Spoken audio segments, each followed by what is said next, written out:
Elena, je pensais que tu étais mort, non? Que veux-tu de moi? Robert, j'ai été très respectueuse et humble avec toi. Je t'ai prêt à faire tout pour toi. Robert, tu m'as sacrifié pour avoir de l'argent. Je te ferai jamais du cadeau, c'est promis. Jeune femme, j'ai fini avec toi, alors disparais devant moi.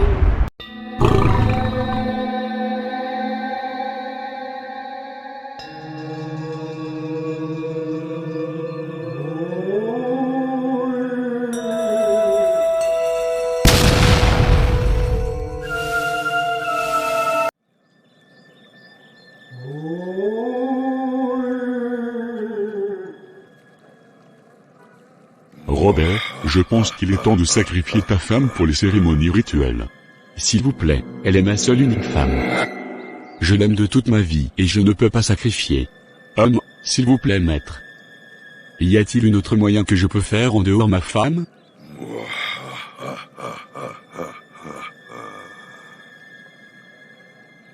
Un homme qui a sacrifié sa propre femme, qu'il aimait à tout prix pour avoir la fortune.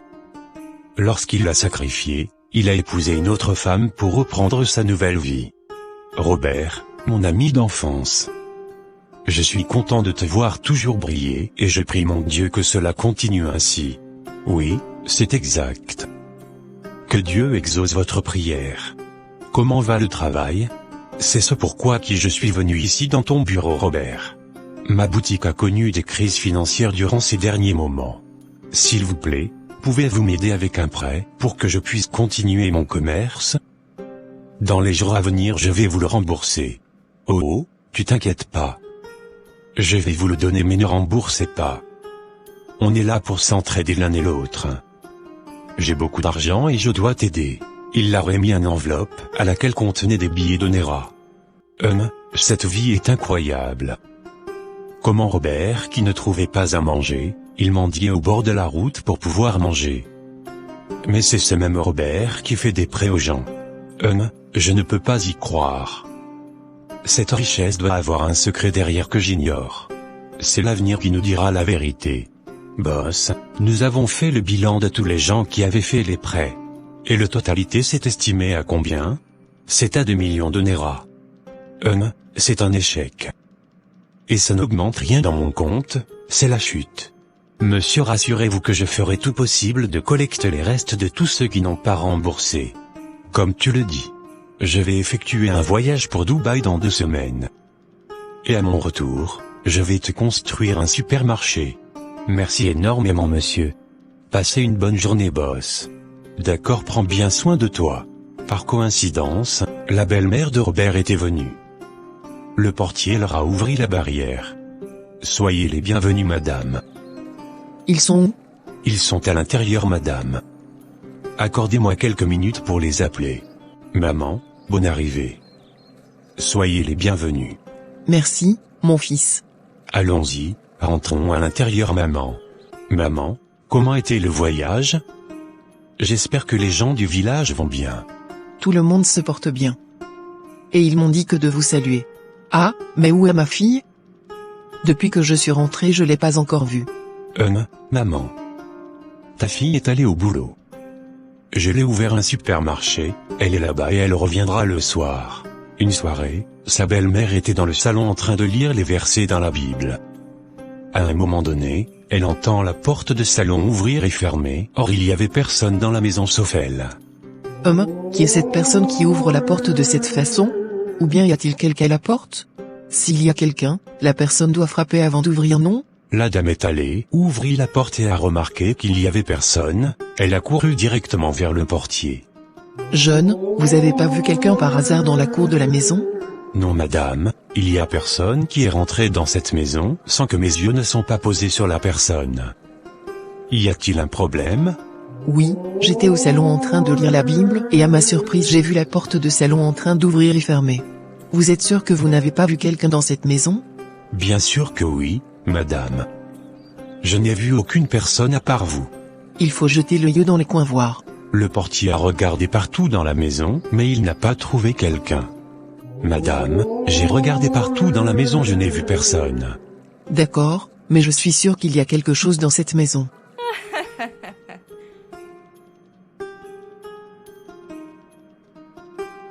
Maman, il n'y a absolument aucun sens de ce que tu dis. Comment une porte peut s'ouvrir et fermer sans l'action de quelqu'un? Ce n'est pas possible. Moi je sais ce que j'ai vu. J'entendais des vibrations partout dans la maison et j'ai même dit le gardien de regarder tout autour de la maison.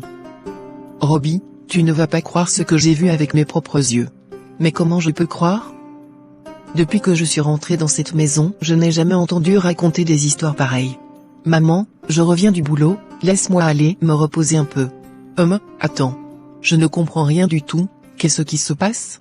Maman, qu'est-ce que tu veux dire par qu'est-ce qui se passe? Ça fait depuis un moment que tu es mariée, mais je n'ai pas entendu les cris de bébé dans la maison. Maman, ce n'est pas de ma faute. Ça ne provient pas de moi. C'est un mariage blanc vous avez fait? Ma fille, je suis réellement fatiguée de la vie de cette maison. Je ne peux pas vivre dans la maison où il y a des cris un peu partout, moi ça me fait peur. D'accord maman, il n'y a pas de souci. Je ne vais pas te forcer. Lorsque Robert sera de retour je vais lui informer. S'il vous plaît madame, vous m'avez appelé? Oui, maman veut retourner au village. Prends ses valises pour amener au dehors. D'accord, madame. Lorsque le chauffeur est sorti avec la voiture, le portier a vite fermé le portail et courir derrière la dame. Madame, j'aimerais vous voir un peu. C'est quoi le problème? Il y a quelque chose qui ne va pas dans cette maison. Qu'est-ce qui ne va pas? Madame, j'étais dans la chambre et j'ai entendu quelqu'un frapper à la porte. Et lorsque j'ai ouvert la portail, j'ai entendu une voix dans la femme. Elle était tout blanc et son visage très belle comme vous. Lorsque le gardien parlait, la femme était énervée, car elle ne croyait pas à une telle chose aussi pareille. Peux-tu fermer ta gueule et arrêter de me raconter ces histoires? Tu es employé ici en tant que portier et ta fonction, c'est ouvrir la porte et fermer. C'est pour ça que tu payais et je vais plus entendre un mot venant de ta bouche. La femme a demandé son mari à savoir pourquoi il a renvoyé sa femme de la maison. Parce que l'homme avait entre-temps dit à la dame qu'il a renvoyé sa femme, juste pour ne pas dire qu'il a sacrifié pour avoir de l'argent. Robbie, pourquoi ce silence? Tu vas bien? Je te connais, alors dis-moi la vérité. Chérie, pourquoi ton ancien coépoux t'a abandonné? Oui. Tu me connais bien, elles n'ont rien fait mais c'est moi qui leur a renvoyé. Mais pourquoi tu l'as renvoyé brusquement? Je sais que tu peux pas faire ces genres de choses sans la raison. Elle était des matérialistes et des mauvais esprits. Robert. L'homme de tous les jours. Lorsque l'argent parle, la vérité s'éteint. J'ai de l'argent et j'ai le droit de faire ce que je veux. Ça me rappelle. En venant j'ai entendu des cris un peu partout dans la ville en appelant ton nom. Écoute, tu dois faire attention aux gens à qui tu leur donnes de l'argent. D'autres profiteront te tuer. Oh, rien ne peut m'arriver et je n'ai pas d'ennemis dans cette ville. À la maison, dans la chambre, par surprise la femme a aperçu une dame assise au salon habillée tout blanc et son visage était rempli de sang. Madame, qui êtes-vous? Et comment es-tu rentrée dans cette maison? Madame, je t'ai cherché à la portail, mais vous m'avez pas permis de vous voir. Je n'ai pas assez de temps à perdre avec toi. Alors, si vous voulez avoir la paix dans votre vie, je vous conseille de quitter Robbie immédiatement. Quittez-lui avant que cette maison soit brûlée. Madame, qui êtes-vous? Je ne comprends rien dans ce que vous dites. Je t'ai averti. Fais ce que je t'ai dit de faire, sinon tu n'auras jamais enfant dans ta vie. Et si je reviens te trouver ici, je te ferai pas du cadeau. Après avoir fini de parler, le fantôme s'est disparu. Anne, s'il vous plaît madame. Oh, elle a disparu. La femme s'est tombée évanouie, et son mari était rentré du boulot et a constaté que sa femme était couchée par terre et ne parlait plus. Il l'a amenée à l'hôpital. Docteur, comment va-t-elle? Monsieur, ne vous paniquez pas. Elle va bien. Je l'ai prescrit certains traitements et sa santé va mieux maintenant. Docteur, qu'est-ce qui lui est arrivé? Votre femme a piqué une crise. Écoute, il y a quelque chose de très sérieux qui ne va pas. C'est quoi la chose? Docteur. C'est entre vous deux. Toi et ta femme, tu feras mieux de parler avec elle. Puis-je rentrer lui voir? Oh, d'accord, vous pouvez rentrer. Chérie, comment vas-tu? Je vais bien. Vraiment, je m'inquiétais de toi chérie et je voulais pas que tu meures me laisser seule. Dieu merci, tu as récupéré ta santé. Le docteur m'a dit que nous pouvons rentrer aujourd'hui sans souci. D'accord. Chérie, jusqu'alors tu ne m'as pas répondu à ma question. Qu'est-ce qui t'est arrivé? Robert, je n'ai aucune réponse à te dire. Pour le moment, je dois me reposer un peu. D'accord, il n'y a pas de souci.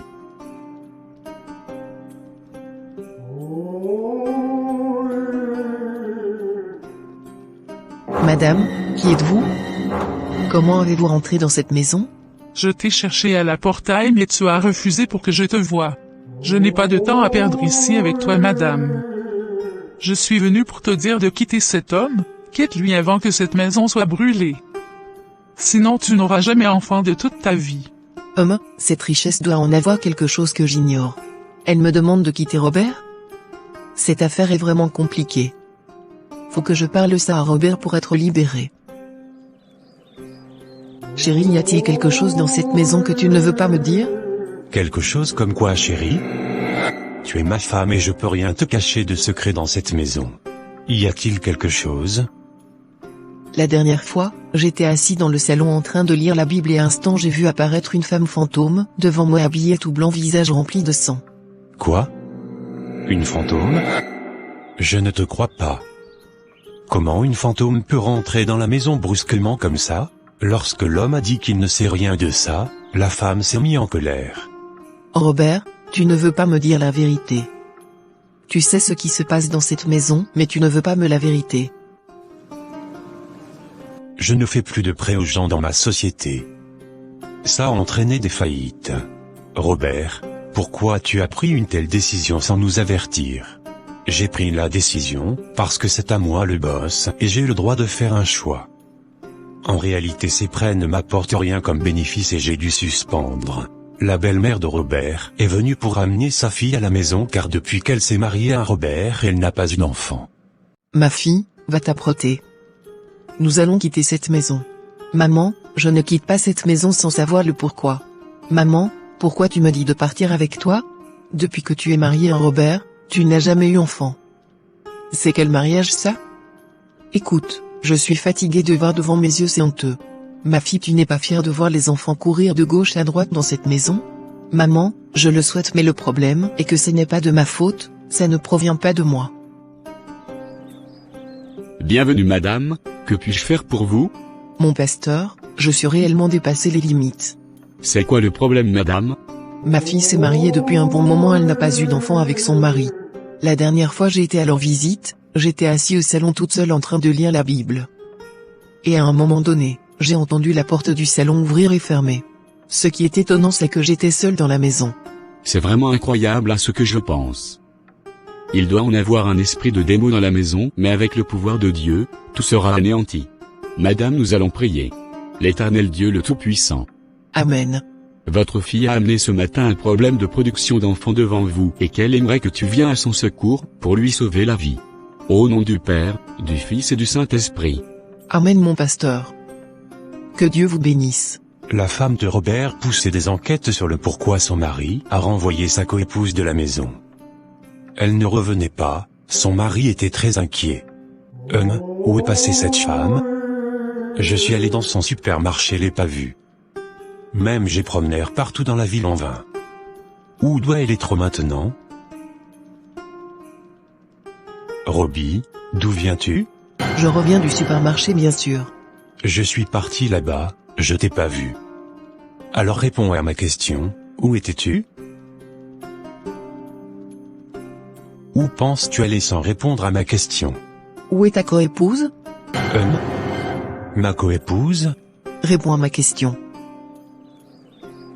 La nuit tombée, la femme était au lit, en train de dormir et le fantôme fut apparaître.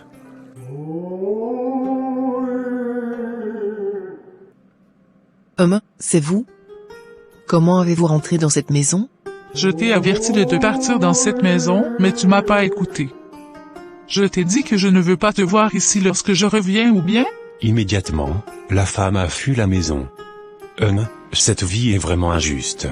Oh mon Dieu, qu'est-ce que j'ai fait pour mériter tout cela? Ma femme m'a quitté. Tout le monde dans cette ville veut se méfier de moi. Cet monde est vraiment méchant que je ne peux pas y croire. Le monsieur a épousé une autre femme et le fantôme l'a rendue folle. Il s'est rendu chez le pasteur, pour confesser car il ne comprenait pas ce qui se passe dans sa vie. Dieu est toujours avec nous tous les jours et nuits, et beaucoup de miracles peuvent se produire. Peu importe la situation monsieur, confessez le seul unique Dieu va nous pardonner de vos péchés. Pasteur, j'ai commis un suicide dans le passé et les choses étranges ne cessent que de me déranger chaque nuit même dans ma vie. J'ai sacrifié ma seule unique femme que j'aimais de tout mon cœur, pour me débarrasser de la pauvreté. Qu'est-ce qui s'est arrivé et vous l'avez sacrifié? J'étais misérablement pauvre, je ne trouvais pas à manger. Et mendiais au bord de la route pour pouvoir manger. Un jour, j'ai décidé de mettre fin à cette vie. Le jour où j'allais pour me suicider, l'homme que je n'ai jamais vu de toute ma vie est venu vers moi en disant qu'il va m'aider. Vu le besoin, j'avais accepté sans condition et l'homme m'a dit de sacrifier une femme qui est amoureuse de moi. Dieu peut vous pardonner si vous acceptez la condition que je vais vous dire. C'est quoi la condition? Dès que vous allez rentrer à la maison, tu vas ramener toutes ces choses au temple, pour se libérer de ces mauvais esprits. Non, jamais de ma vie, j'ai souffert pour les postuler et je vais pas accepter faire ces choses pareilles. Lorsqu'il est rentré à la maison, Robert n'a pas exécuté ce que le pasteur l'avait dit. Un jour il était assis au salon toute seule et le fantôme s'est apparu. Non, jamais de ma vie. Moi Robert de vendre tout mon héritage pour être sauvé? Jamais. Je vais pas le faire, c'est des mensonges. J'ai souffert pour avoir toutes ces choses. Oh, c'est toi. Evelyne, pardonne-moi, trouve une place dans ton cœur pour me pardonner. Je sais vraiment que je t'ai blessé. Le pardon est dans tes mains. Fais ce que le pasteur t'a dit de faire et tu seras pardonné. Robert ayant voulu pas exécuter, il s'est empoisonné et mort parce qu'il ne voulait pas retourner toute sa richesse au temple et revenir dans la misère.